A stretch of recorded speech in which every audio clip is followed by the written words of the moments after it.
Originaire de Fotoni, groupement situé dans le département du Ouakam, arrondissement de Banja, région de l'Ouest, Claudel Noubissi est un médecin, écrivain, entrepreneur camerounais qui, grâce à son sens élevé de la répartie et doté d'une intelligence sans pareille, élabore, partir d'une idée embryonnaire, un projet. Projet ou du moins une aventure qui, au fil du temps, s'avère être riche, rebondissante, l'histoire de la Startup Academy.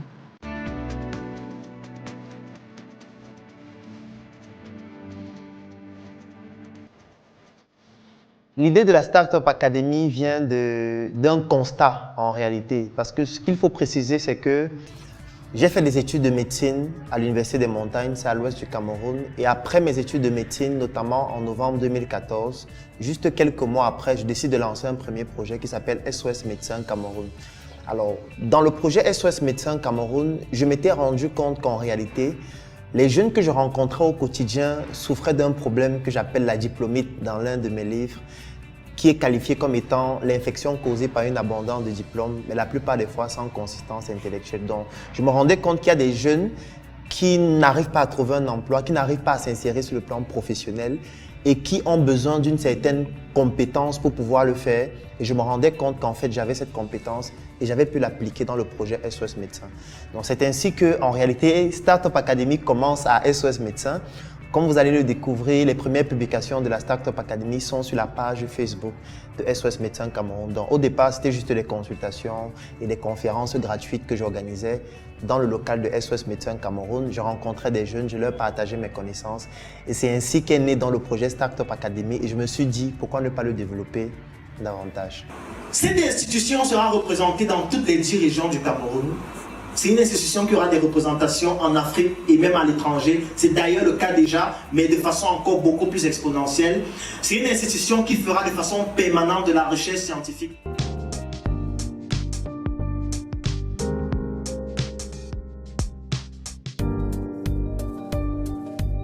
Notre slogan, c'est l'art d'innover sans diplôme. Pourquoi est-ce que j'ai décidé d'utiliser ce slogan au départ? C'est parce que je rencontrais au quotidien des personnes qui étaient frustrées du fait de n'avoir pas bénéficié de certaines études ou alors de n'avoir pas certains diplômes. Et ça entraînait donc une frustration dans toute leur vie. Parce que c'est des personnes qui se disent, étant donné que je n'ai pas ce diplôme, je ne peux pas bénéficier de certaines opportunités. Et d'une autre part, on a ceux qui ont les diplômes, qui n'ont même pas de consistance intellectuelle, ce que j'appelle la diplomite, et qui méprisent donc ceux qui n'ont pas les diplômes. Donc, en fait, la Startup Academy s'adresse à toutes les personnes qui sont désœuvrées par la société, qui sont abandonnées, à toutes les personnes qui estiment que la société n'a pas pensé à eux. Et c'est à eux que nous nous adressons. C'est la raison pour laquelle la plupart de nos événements sont gratuits.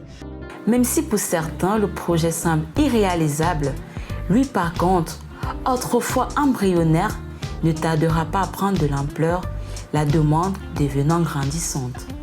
Lorsque j'ai lancé le projet au départ, il y a eu une certaine adversité parce que, comme je l'ai dit, le projet a débuté au sein de SOS Médecins Cameroun et mes collaborateurs à SOS Médecins Cameroun trouvaient que ça n'allait pas en phase avec le projet SOS Médecins puisque c'était principalement de la médecine. Donc, il y a d'abord eu cette adversité qui m'a poussé à un moment donné à continuer le projet tout seul.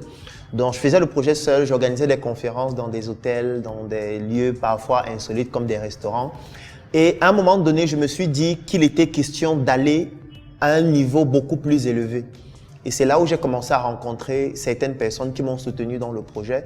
Je vais citer par exemple Ulrich Nguégan, qui était l'un des participants à une de mes conférences, qui aujourd'hui est un patron de médias et j'en suis très fier de sa progression aujourd'hui. Je peux citer Cédric Ndjakou, qui était aussi l'un de mes premiers collaborateurs déjà au projet SOS Médecins Cameroun et qui m'a suivi aussi dans le projet Startup Academy. Donc au départ, voilà les 2 premières personnes qui m'ont réellement soutenu dans ce projet.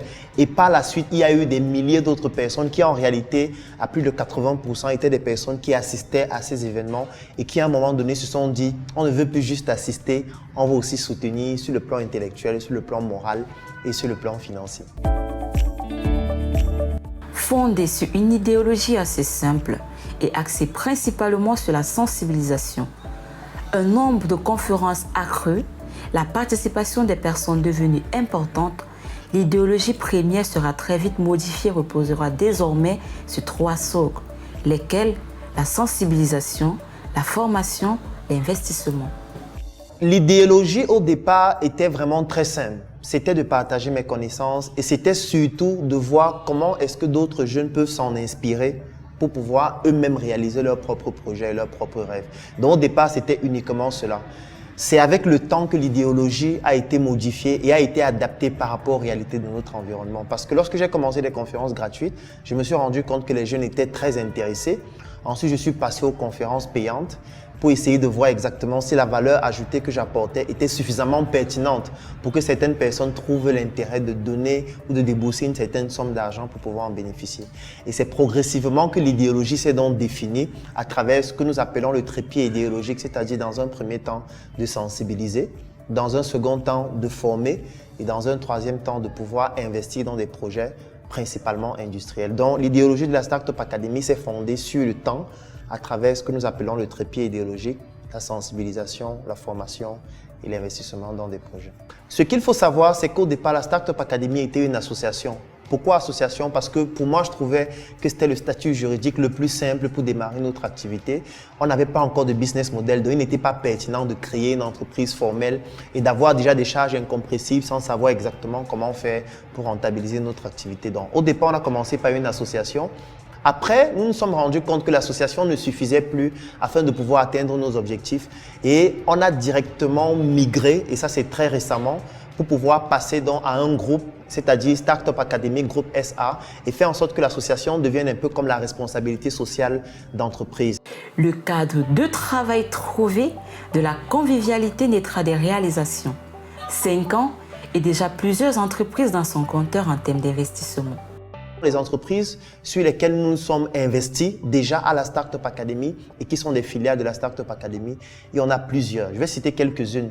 La première, c'est Startup Cosmétique. Pourquoi Startup Cosmétique? C'est parce que en 2018, nous nous sommes rendus compte que c'était un secteur d'activité très pertinent et surtout très rentable parce que nous organisions déjà à cette époque-là des formations en cosmétique et nous nous sommes dit pourquoi ne pas continuer avec ce projet-là et le rendre beaucoup plus formel.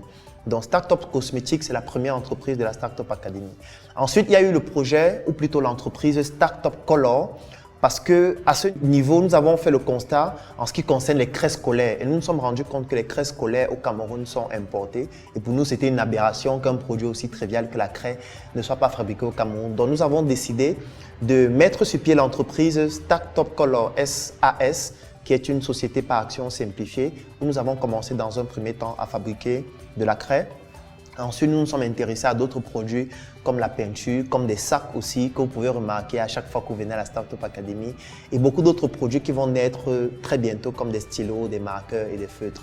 Il y a un autre projet que nous avons lancé à la Startup Academy, qui est une entreprise aussi de la Startup Academy, du moins l'une de ses filiales, Startup Foods. Et Startup Foods, c'est une entreprise à travers laquelle nous nous intéressons à tout ce qui est agroalimentaire. Et le premier produit que nous avons lancé sur le marché s'appelle Choco, qui est une marque de chocolat qui se décline en 4 saveurs, c'est-à-dire blanc, noir, sans sucre et au lait. Et là-bas, nous avons voulu montrer l'audace que nous avons à pouvoir nous intéresser à plusieurs secteurs d'activité différents et montrer que nous pouvons prendre la matière première locale, ce qu'on appelle le secteur primaire, la transformer dans le secteur secondaire et la distribuer dans le secteur tertiaire. Un autre projet de la Startup Academy, c'est Startup Motors. En fait, Startup Motors a l'audace de créer le premier véhicule autonome et électrique au Cameroun. Nous avons commencé par la maquette, naturellement, c'est-à-dire le dessin. Après le dessin, nous sommes passés à la modélisation 3D pour essayer de voir exactement quelles sont les différentes parties du véhicule. Parce que ce qu'il faut savoir, c'est que le véhicule se fabrique partie par partie. Il n'y a aucun constructeur au monde qui fabrique toutes les parties de son véhicule. Et ensuite, nous sommes passés à la troisième étape qui est à savoir la construction de la carrosserie, ce qu'on appelle un peu la charpente du véhicule. Et après ça, nous souhaitons passer à l'étape suivante, c'est-à-dire pièce par pièce, avant de développer l'algorithme d'intelligence artificielle et les batteries que nous allons utiliser dans notre véhicule. Nous avons lancé un autre projet qui lui aussi est très récent, c'est Startup Training. Startup Training, c'est un projet à travers lequel nous souhaitons digitaliser tous les contenus de formation au Cameroun et en Afrique afin de rendre accessibles ces informations stratégiques de notre continent à travers le monde et permettre à ce que nous puissions aussi dicter nos opportunités à travers nos langues, par exemple. Un autre projet de la Startup Academy, c'est Startup Musique, parce que lorsqu'on parle déjà de sensibilisation, il est important d'utiliser les canaux qui touchent aux émotions. Parce qu'un élément fondamental au niveau du marketing, c'est le fait de comprendre que dans notre cerveau, il y a une partie qui s'appelle le cerveau limbique qui contrôle les émotions, la mémoire et la prise de décision. Donc, pour toucher les émotions beaucoup plus facilement, l'un des éléments fondamentaux, c'est la musique. Donc, il était important pour nous de créer aussi l'entreprise Startup Music afin de passer à travers la musique pour transmettre des messages subliminaux et qui vont permettre à nos populations de comprendre déjà ce que c'est que des notions élémentaires comme le patriotisme économique. Nous avons continué avec un projet Startup Fitness. C'est un projet où l'objectif, c'est de pouvoir allier le fond et la forme, parce que jusqu'à présent, on est en train de travailler sur la forme, sur les projets, mais il faut aussi s'intéresser à l'esprit, à l'homme avec grand H qui porte tous ces projets. Et pour ça, il faut pouvoir travailler sur tout ce qui est hygiéno-diététique et même santé physique et sportive. Donc, il y a beaucoup d'autres projets comme ça, comme The Factory, qui est un projet à travers lequel nous souhaitons ouvrir des centres de recherche et surtout des laboratoires à travers l'Afrique pour permettre aux Africains de pouvoir expérimenter, faire des recherches, déposer des brevets et qu'on ne soit pas juste en train de débattre dans les bars, mais que sur le plan intellectuel, nous soyons aussi présents. Si nous avons pu résister jusqu'à 5 ans, ça montre que nous avons un potentiel et une valeur ajoutée assez importante qui permet à ce que nous soyons toujours là aujourd'hui. Donc ça déjà, c'est une première fierté. La deuxième fierté, c'est de se rendre compte qu'aujourd'hui, la Startup Academy a déjà formé plus de 20 000 personnes. Lorsque je me rappelle de la première conférence qui était le 2 février 2016, c'était dans un restaurant où il y avait un seul participant et qu'aujourd'hui, nous soyons en train de former des centaines et des centaines de personnes. Et là, je parle des personnes formées en présentiel.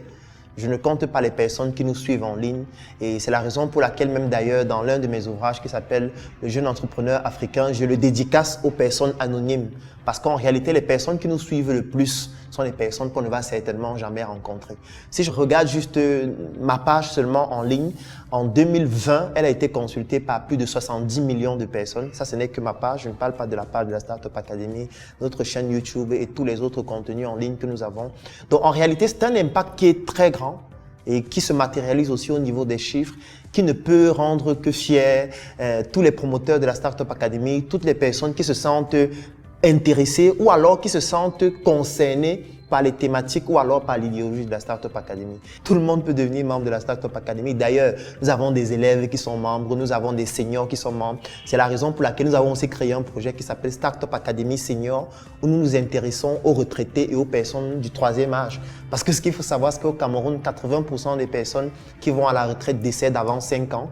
Et c'est un drame de pouvoir ne pas faire comprendre à ces retraités, à ces personnes âgées qu'en réalité leur expérience est une expertise qui peut être exploitée sur le plan entrepreneurial. Donc la Startup Academy est ouverte à tout le monde et quand je dis tout le monde, ce n'est pas seulement les Africains. Parce que nous avons aussi des Français qui sont membres de la Startup Academy, nous avons des Américains qui sont membres de la Startup Academy. Pourquoi? Parce que la Startup Academy, c'est une idéologie. 5 ans se sont écoulés, des milliers de personnes formées, des entrepreneurs sortis de terre. La start-up, elle, subsiste et existe avec le temps. Toujours plus forte, plus objective, le regard et les idées tournées vers un rêve, celui d'une Afrique fière, une Afrique entreprenante, une Afrique qui se réveille. 5 ans après, c'est certainement beaucoup d'avancées, c'est beaucoup de progrès. C'est très inférieur par rapport à ce que nous sommes capables de réaliser en réalité. Parce que bien évidemment, vous allez vous en douter qu'il y a beaucoup de difficultés auxquelles nous faisons face.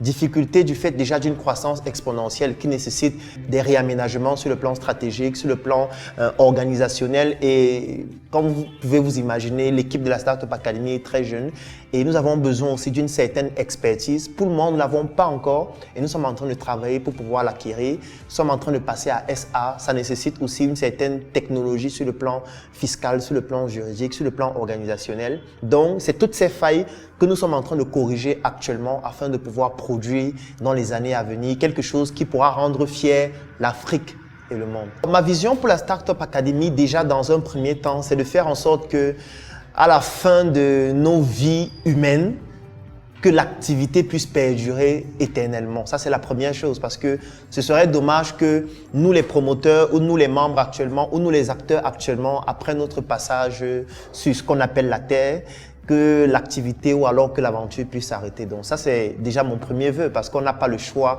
du temps qu'on va mettre en vie.